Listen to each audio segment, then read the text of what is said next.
डूब जाती थी कश्ती मेरी कागज की, डूब जाती थी कश्ती मेरी कागज की, अब कागज भी मेरे कमाल कर रहे हैं. नमस्कार मित्रांनो, मी सूरज देशमुख आणि तुम्ही पाहता सह्याद्री माझा न्यूज. मित्रांनो, गेल्या 2 दिवसापूर्वी सह्याद्री माझा न्यूजने पत्रकारांशी एक लाईव्ह डिबेट आपण घेतली होती.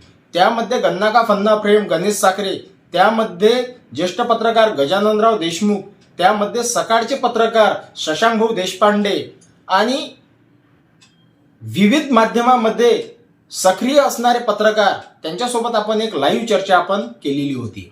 आणि चर्चा होती दर्यापूरच्या निवडणुकीच्या संदर्भात आणि दर्यापूरमध्ये लढत कोणाकोणात राहील. आणि त्या चर्चाअंती असं निष्कर्षात आलं होतं की दर्यापूरमध्ये तिहेरी लढत राहणार आहे. तिहेरी लढतमध्ये सर्वप्रथम काँग्रेस, भाजप आणि त्यानंतर शिवसेना, शिंदेगड अशी तिहेरी लढत दर्यापूरच्या राजकारणात सुरू आहे, अशा चर्चाअंती आपल्याला निष्कर्षात आलेलं होतं. आणि अनेक लोकांनी आम्हाला फोनद्वारे सांगितलं पण होतं, कारण की इथं जो किंग मेकर बनणार आहे तो म्हणजे मुस्लिम समाज आणि बौद्ध समाज. हा जो 2 समाज आहे, हा जिकडे झुकला ती सत्ता दर्यापूरमध्ये येणार असं सुद्धा आम्हाला समजलेलं आहे. परंतु हिंदूचे वोट आहेत, हिंदूंचे वोट डिवाइड झालेले आहेत. सर्वप्रथम हिंदूंचे वोट जाणार आहेत भाजपला, त्यानंतर शिंदे गटाला आणि त्यानंतर काँग्रेसला. परंतु जो मताचा साठा आहे आणि जो काँग्रेसचं वोट आहे, जे शहरात आणि तालुक्यात, आपल्याला तालुक्याच्या वोटची तुलना ह्या निवडणुकीत आपल्याला करता येणार नाही. पण शहराची जे काँग्रेसचं वोट आहे हे काँग्रेसला जाणार असं तरी चित्र सुरू आहे. मध्यंतरी अनेक काँग्रेसचे सक्रिय कार्यकर्त्यांनी विविध पक्षांमध्ये प्रवेश केला. परंतु जे सक्रिय कार्यकर्ते होते, आपल्याला हे सुद्धा त्यांची पार्श्वभूमी पाहावी लागेल, त्यांच्या मागे किती मतं आहेत. अनेक असे कार्यकर्ते होते, फक्त ते सोशल मीडिया पुरते मर्यादित कार्यकर्ते होते. असे सुद्धा कार्यकर्ते हे काँग्रेसला सोडचिठ्ठी त्या कार्यकर्त्यांनी दिली. त्यांचा प्रभाव पक्षाला काय पडणार हे सुद्धा पाहावं लागेल. कारण की अशी एक चर्चा दर्यापूरमध्ये सुरू आहे, त्यांच्या जाण्याने आणि त्यांच्या राहण्याने काँग्रेसला कुठलाही फायदा झालेला नाही आणि कुठलंही नुकसान झालेलं नाही, अशी चर्चा दर्यापूर शहरात सुरू आहे. परंतु काँग्रेसने जो गेम खेळलेला आहे, जो मुस्लिम वोट आहे, हा मुस्लिम वोट काँग्रेसकडे कसा वळला जाईल हे काँग्रेसने जो एक धोरण राबवलेलं आहे हे खरोखर पाहण्याजोगतं आहे. कारण की सध्या तरी जो काँग्रेसचा वोटर आहे शहरातला मुस्लिम वर्ग, हा कुठंतरी डिवाइड झालेला वाटत होता. कारण राष्ट्रवादी काँग्रेस हे फाईटला आली होती शरद पवारांच्या. त्यामध्ये त्यांनी मुस्लिम चेहरा हा नगराध्यक्ष पदाच्या रिंगणात टाकला.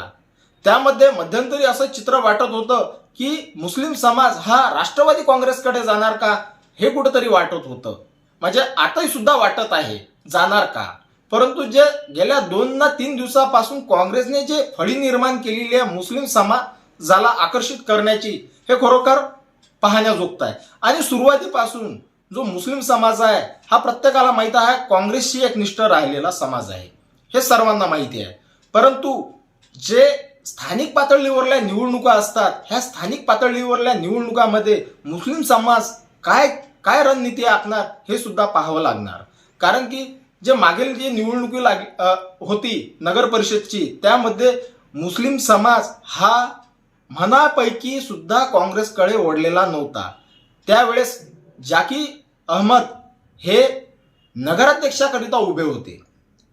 त्यामध्ये सर्वाधिक जास्त फटका हा काँग्रेसला पडलेला होता. परंतु एमआयएमची जे प्रबळ दावेदारी राहते, ते दावेदारी नसल्यामुळे याचा फायदा हा काँग्रेसला मिळणार का मुस्लिम समाजाचा, हे सुद्धा पाहावं लागणे. आणि दुसरी वोट बँक म्हणजे खासदार बळवंतराव वानखडे आणि यांच्या मागे जो समाज 18 पगड जातीचा, हा कुठंतरी समाज शहरातला हा एकनिष्ठ राहणार का. आणि मध्यंतरी आपण पाहिलेलं होतं काँग्रेसमध्ये गटबाजी सुरू आहे, पण हे गटबाजी काँग्रेसच्या आतली होती, पण एवढी बाहेर आलेली नव्हती. आणि असं एक चित्र, अशी एक चर्चा सुरू आहे. काँग्रेसने आपली गटबाजी सुधारून एका जागी काँग्रेस आलेली दिसते आणि एका मार्गावर विजयाकडे आपण म्हणू शकतो त्याला वाटचाल करताना काँग्रेस आपल्याला शहरातले दिसत आहे. इथं विषय येते आणखी निवडणुकीला अवघ्या 2 दिवस बाकी राहिलेले आहेत आणि अवघ्या 2 दिवसामध्ये अनेक दशकांपासून ज्यांचं राजकारण संपूर्ण तालुक्याने पाहिलेलं आहे ते म्हणजे प्रकाश पाटील भारसाकडे, जे की अकोट मतदारसंघाचे आमदार आहेत आणि आपले टनला कमीत कमी 3 ते 4 टनला आपल्या मतदारसंघाचे आमदार ते राहिलेले होते.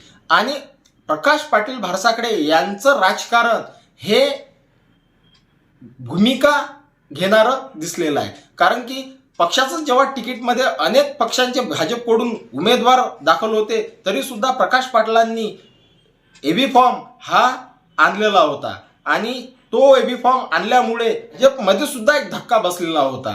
आणि प्रकाश पाटील भारसाकडे हे रातोरात काय गेम करतील याचा काही नेम नाही आहे. कारण की संपूर्ण दर्यापूर तालुक्यवासियांना माहिती आहे की प्रकाश पाटील भारसाकडे हे रातोरात राजकारणाचं चित्र बदलवतात आणि आता काँग्रेस गाफल राहिली तर याचा तडाखा काँग्रेसला नक्कीच बसणार. आणि शिंदे गटाचं जे सुरुवातीपासून एक चित्र होतं प्रचाराचं, हा एवढं प्रभावी दर्यापूर शहरात आपल्याला दिसलेलं नाही.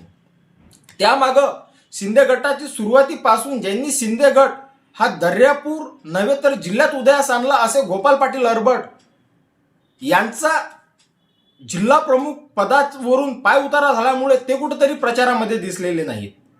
आणि गोपाल अरबट यांचं जर सांगितलं, यांच्या मागं जे युवकांचं वलय होतं आणि जो त्यांचा मतदार होता हा सुद्धा कुठंतरी प्रचाराला आपल्याला दिसलेला नाही. म्हणजे शिंदे गटात सुद्धा फूट आहे.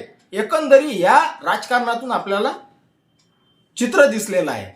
हे समीकरण जर पाहता सध्याचं जे चित्र आहे, सध्या म्हणजे आजचं जे चित्र आहे हे काँग्रेसला पोषक वाटणार आहे. आणि कालची जी सभा झालेली आहे काँग्रेसची, त्या काँग्रेसच्या सभेमध्ये जो मुस्लिम समुदाय होता हा मुस्लिम समुदाय चांगल्या उपस्थितीने आपल्याला तिथं दिसला. हे कुठंतरी काँग्रेसला फायदा आहे. परंतु अजून 2 दिवस राहिलेले आहेत. ह्या 2 दिवसात काय होणार आहे हे चित्र दिसणारच आहे. कारण की शेवटची जे रात्र आहे हे वैराची रात्र आहे, एकंदरीत मला तरी समजते. तुम्हाला आमचा आताचा हा व्हिडिओ कसा वाटला नक्कीच आम्हाला कमेंट बॉक्समध्ये कळवा. आणि तुमच्या मते दर्यापूरमध्ये लढत कोणाकोणात आहे हे सुद्धा आम्हाला कमेंट बॉक्समध्ये कळवा. जुळून राहा सह्याद्री माझा न्यूज करिता. सूरज देशमुख, दर्यापूर. धन्यवाद.